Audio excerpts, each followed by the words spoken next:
Hey everybody and welcome back to the channel. So we have a ton of things to go over about the fourth stimulus check.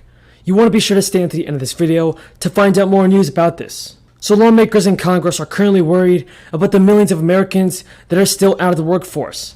Some lawmakers are actually debating on whether jobless Americans should receive a federal unemployment weekly boost again. On another matter, President Biden spent much of the past week participating in a UN summit on the so-called Paris Climate Accords.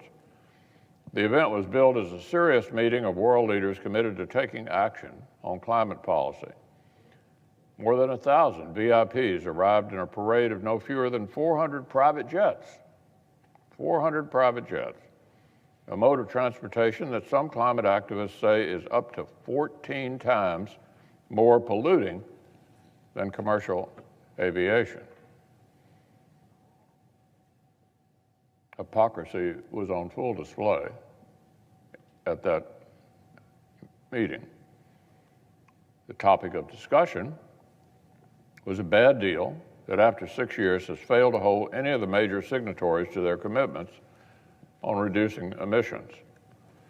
But of course that hadn't stopped President Biden from rejoining it. The president went as far as apologizing that the previous administration had let the U.S. reduce its emissions from outside the deal. He pledged that now the United States, quote, will do our part. Now, exactly what that means is not clear. The United States succeeded in cutting its emissions more from outside the Paris deal than any other major country managed from inside the deal.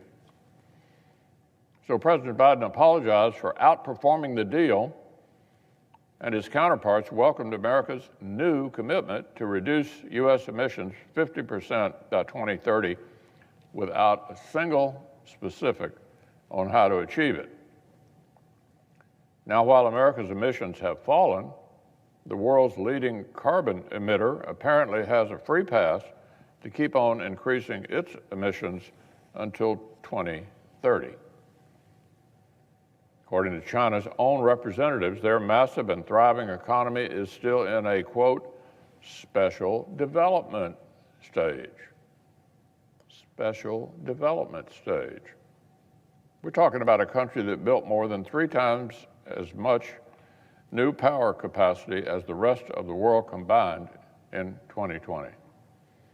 Meanwhile, one outside analysis indicates that getting America even close to net zero emissions by 2050 would mean cutting our own GDP by nearly 12% annually.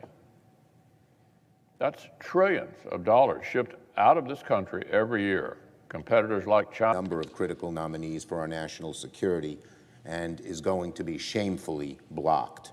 He's been a great fighter, not only for these men and women, but on foreign policy in general, one of the great leaders. And his passion for this issue comes from a desire to have us have the greatest strength abroad, diplomatically and geopolitically as well. So I can't thank him enough.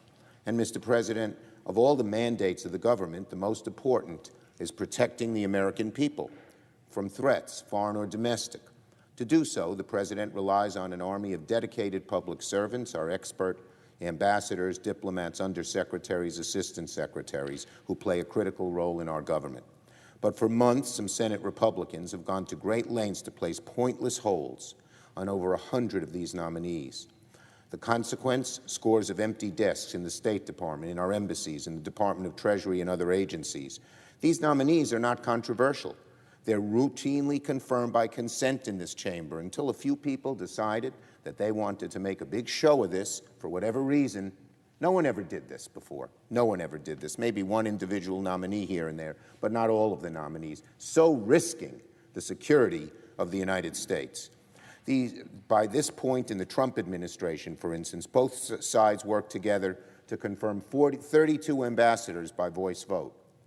Most of us didn't like the Trump administration or the people he's appointing, but we had enough integrity, enough faith in the future of this country and the strength of this country not to let politics enter into what had been routine decisions.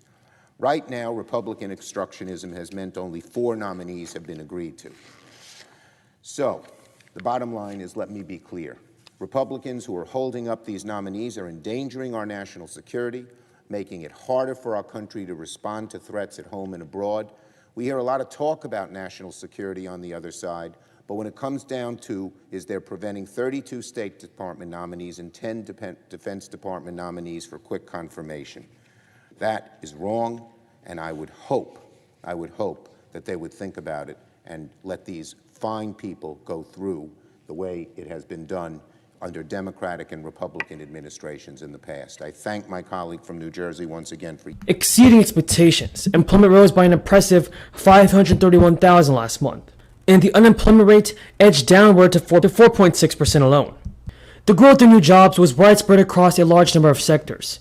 Notable job gains were seen in a cross-section of industries, including leisure and hospitality, professional, and even business services. Now, the demand for hiring nearly doubled the number of job gains in September and easily exceeded Wall Street's forecast. Economists polled had predicted 450,000 new jobs would be created. In October, the number of long-term unemployed decreased by 357,000 to 2.3 million, but it is 1.2 million higher than in February 2020. Though payrolls have grown every month so far in 2021, the economy remains more than 4 million jobs short of its pre-crisis levels, following plunges in employment between March and April of 2020. So although the rate of jobs created is reassuring, the number of people who joined the workforce was disappointing, only rising by 104,000. This brings us to a labor participation rate of only around 61.6%. So there are various reasons why people are not returning to the job market and staying on the sidelines. So while the recent government data shows that over 10 million jobs are available, it doesn't mean that the roles sync up with the millions of people who are looking for a job. And we're now at a point in the crisis where employers are desperately hiring employees and not laying them off. Many who saw unemployment benefits are continuing to receive those benefits, rather than returning to work. Pennsylvania House of Representatives has passed legislation to ensure that people on unemployment can actively avoid employment. So, President Biden's climate and social spending bill is facing the threat of changes in the Senate, as Democrats navigate its slim majority and tricky budget rules. Even as House Democrats have spent days agonizing over trying to work out an agreement that could win over nearly all their members, ultimately punting it until at least mid-November, as moderates push for an analysis of the bill. Senate Democrats are warning that it is likely to change once it reaches their chamber. The bill faces multi-pronged challenges in the Senate, an even narrower majority, complex rules governing what can be in the legislation, and a chaotic process that lets Republicans try to peel off enough Democrats to inject changes into the legislation or sink it all together. Bernie Sanders vowed to go down to the wire, fighting for Medicare expansion and tax policies. Plus, the House and Democratic leadership have been trying to iron out the details of the bill before it passes the House and gets set across the Capitol.